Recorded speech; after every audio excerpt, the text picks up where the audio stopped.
চলুন এবার নজর রাখা যাক আবহাওয়ার দিকে। আবহাওয়ার আপডেট দেবো আপনাদের সামনে, অর্থাৎ দক্ষিণবঙ্গ থেকে উত্তরবঙ্গ কোথায় কেমন থাকবে আবহাওয়া, দিনভর কেমন থাকবে পরিবেশ জানানোর চেষ্টা করবো আপনাদেরকে। ইতিমধ্যে সহযোগী আমার সহকর্মীরা জুড়ে রয়েছে, আমার সঙ্গে রয়েছে আলিপুরদুয়ার থেকে অনিশা, রয়েছে শুভশ্রী জলপাইগুড়ি থেকে, এবং কলকাতা থেকে রয়েছে তোতন। তিনজনের কাছে যাবো আমি এক এক করে, এবং প্রথমেই যাওয়ার চেষ্টা করবো অনিশার কাছে। অনিশা, তুমি আলিপুরদুয়ারে দাঁড়িয়ে রয়েছে এবং শারীরিকভাবে বর্তমানে বলা যেতে পারে উত্তরবঙ্গের আবহাওয়া কেমন রয়েছে এবং দিনভর কেমন থাকবে পরিবেশ, সেলসিয়াস কত মাত্রা ছুঁয়েছে এখনো পর্যন্ত, কি জানা যাচ্ছে? হ্যাঁ দেখো গৌরব, সবার প্রথমেই তোমাকে জানিয়ে রাখি শুভ সকাল, এবং ট্রাইব টিভির সকল দর্শকদের জানাই শুভ সকাল। বর্তমানে কিন্তু যেমনটা দেখা যাচ্ছে যে আলিপুরদুয়ার জেলা জুড়ে কিন্তু যে সূর্যের যে তাপমাত্রা, সেটা কিন্তু সকালের চাইতে এখন কিন্তু তার কিন্তু তাপমাত্রা কিন্তু যথেষ্টই বাড়ছে। অর্থাৎ যে যে তাপমাত্রা সকালের দিকে 21 ডিগ্রি সেলসিয়াস ছিল, সেটা কিন্তু বর্তমানে একদম 24 ডিগ্রি সেলসিয়াস এসে পৌঁছেছে। এবং যেমনটা জানা যাচ্ছে যে আজ আলিপুরদুয়ারের সর্বোচ্চ তাপমাত্রা কিন্তু 35 ডিগ্রি সেলসিয়াস পর্যন্ত পৌঁছাতে পারে, এবং সর্বনিম্ন তাপমাত্রা কিন্তু 21 ডিগ্রি সেলসিয়াস পর্যন্ত থাকবে। এবং আরেকটা যেটা বিষয় দেখা যাচ্ছে যে কিছু কিছু আলিপুরদুয়ার জেলার বিক্ষিপ্ত ভাবে কিন্তু জেলা জুড়ে কিছু কিছু জায়গায় মৃদু হাওয়াও কিন্তু বইছে। এবং তার সাথে কিন্তু সূর্যের কিন্তু যথেষ্টই তাপমাত্রা রয়েছে। এবং যেমনটা দেখা যাচ্ছে যে শুক্রবার থেকে উত্তরবঙ্গের 3 জেলাতে আহ বৃষ্টিপাত হওয়ার সম্ভাবনা কিন্তু ইতিমধ্যে আবহাওয়া দপ্তর থেকে জানিয়েছে। গৌরব, বেশ অনিশা, সঙ্গে থাকো। আমি যাবো এবার একেবারেই দক্ষিণবঙ্গে যাবো, কলকাতার আবহাওয়া জানাবো আপনাদের। সঙ্গে রয়েছে তোতন। তোতনের কাছে যাচ্ছি আমি। তোতন, এই মুহূর্তে দাঁড়িয়ে দক্ষিণবঙ্গের আবহাওয়া কেমন রয়েছে, এবং সেক্ষেত্রে দাঁড়িয়ে থেকে মূলত ব্যবসা গরম ইতিমধ্যে দেখা পড়তে শুরু করেছে, কিন্তু বর্তমান পরিস্থিতি কেমন লক্ষ্য করছো? গৌরব, তোমাকে প্রথমে বলে রাখি, আগামী 3 দিনে দক্ষিণবঙ্গের তাপমাত্রা 4 ডিগ্রি সেলসিয়াস বাড়তে পারে বলে অনুমান আবহাওয়া দপ্তরে। এবং কলকাতার ক্ষেত্রে আজকে সর্বোচ্চ 36 ডিগ্রি সেলসিয়াস এবং সর্বনিম্ন 21 ডিগ্রি সেলসিয়াস তাপমাত্রা থাকবে। এবং পশ্চিমের জেলাগুলিতে আজকে বৃষ্টিপাতের কোনো সম্ভাবনা নেই। পশ্চিমের জেলাগুলির মধ্যে পুরুলিয়া এবং পশ্চিম বর্ধমান আজকে হট ডে বলে তারা জানিয়েছেন। এবং পশ্চিমের জেলাগুলিতে ধীরে ধীরে গরম ক্রমশ বাড়তে থাকবে। আগামী 4-5 দিনে দক্ষিণবঙ্গের কোনো জেলাতেই বৃষ্টিপাতের সম্ভাবনা নেই, শুষ্ক আবহাওয়া থাকবে। এবং সকালের দিকে যে মনোরম পরিবেশটা আছে, ধীরে ধীরে তাপমাত্রা বাড়লে সেই পরিবেশটা উধাও হয়ে যাবে। কারণ যে পরিবেশটা রয়েছে, তাপমাত্রা বাড়ার কারণে সেই পরিবেশটা আর মানুষ উপভোগ করতে পারবে না।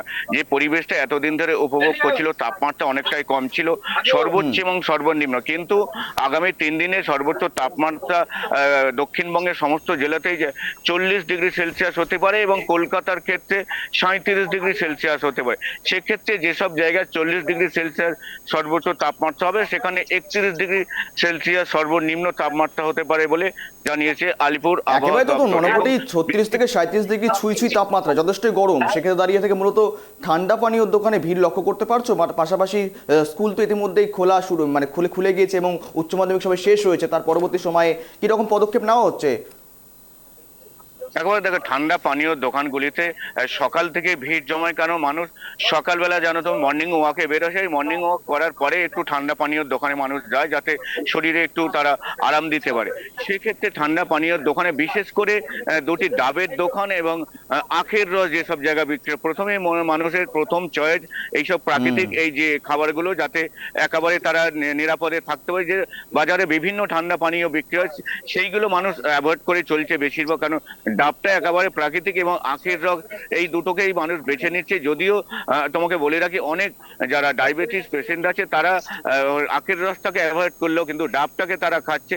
এবং এই গরমটাকে প্রথম যে সকালে একেবারে আর্লি মর্নিং এ তারা মর্নিং ওয়াক করে নিচ্ছে, যাতে স্বাস্থ্য সচেতন হয়ে তারা কাজে বেরোতে পারে। এবং স্কুলের ক্ষেত্রে বলি, কিছু কিছু স্কুল ইতিমধ্যেই তারা অনেক সচেতন হয়েছে। যেমন কিছু ফাঁকা মাঠ রয়েছে যেখানে ছাত্ররা খেলা করে, সেখানে ওপরে ছাউনি করে দেওয়া হয়েছে, যে সমস্ত ছোট জায়গা, যাতে বাচ্চারা এসে গেট খোলা রাখে। বেশ, অনেক পদক্ষেপ গ্রহণ করা হয়েছে। ধন্যবাদ তোতন, সঙ্গে থাকো। আমি আসবো এবারে শুভশ্রী জলপাইগুড়ি থেকে রয়েছে। শুভশ্রী, একেবারে তুমি পার্বত্য অঞ্চলের ছবি আমরা দেখালাম, অনিশা তুলে ধরলো, তোতন মাখালো তুলে ধরলো আমাদের ছবি একেবারে দক্ষিণবঙ্গে। তুমি যেখানে দাঁড়িয়ে রয়েছো জলপাইগুড়িতে, সেখানকার পরিবেশ কেমন রয়েছে এবং দিনভর কেমন থাকবে আবহাওয়া?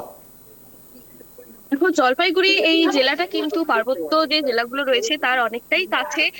তবে আজকের দিনে দাঁড়িয়ে বৃহস্পতিবার, আজকে কিন্তু সর্বোচ্চ তাপমাত্রা থাকবে 35 ডিগ্রি সেলসিয়াস এবং সর্বনিম্ন তাপমাত্রা থাকবে 22 ডিগ্রি সেলসিয়াস। কাজেই বুঝতেই পারছো যে অন্যান্য জেলাগুলোর মতো জলপাইগুড়ি জেলাতেও কিন্তু ঠান্ডা ধীরে ধীরে কমছে। তবে আজকে জলপাইগুড়ির বেশ কিছু জায়গায় বিক্ষিপ্তভাবে বৃষ্টির সম্ভাবনা জানানো হয়েছে আবহাওয়া দপ্তরের যে পূর্বাভাস রয়েছে তাতে। এবং শুক্রবার অর্থাৎ আগামীকাল এবং তার পরদিন শুক্রবার এবং শনিবার কিন্তু এই বৃষ্টির পরিমাণ বাড়বে। পার্বত্য যে জেলা রয়েছে দার্জিলিং, কালিম্পং, ঠিক এই বজ্রবিদ্যুৎ সহকারে বৃষ্টির সম্ভাবনা রয়েছে, এমনটাই কিন্তু আবহাওয়া দপ্তর সূত্রে জানানো হয়েছে। সেখানে হলুদ সতর্কতা জারি রয়েছে।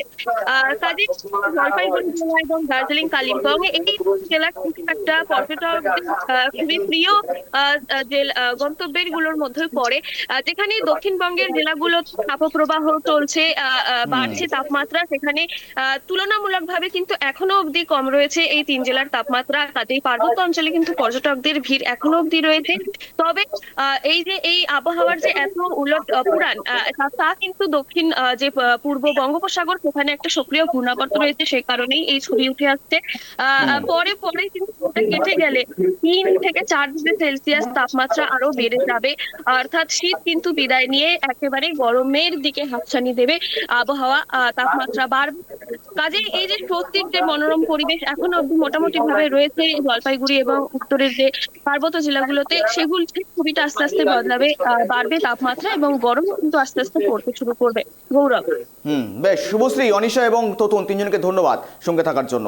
আর যেদিকে নজর ছিল আমাদের আবহাওয়ার দিকে, দক্ষিণবঙ্গ থেকে উত্তরবঙ্গ কেমন থাকবে আবহাওয়া জানান দিলাম আপনাদের সামনে।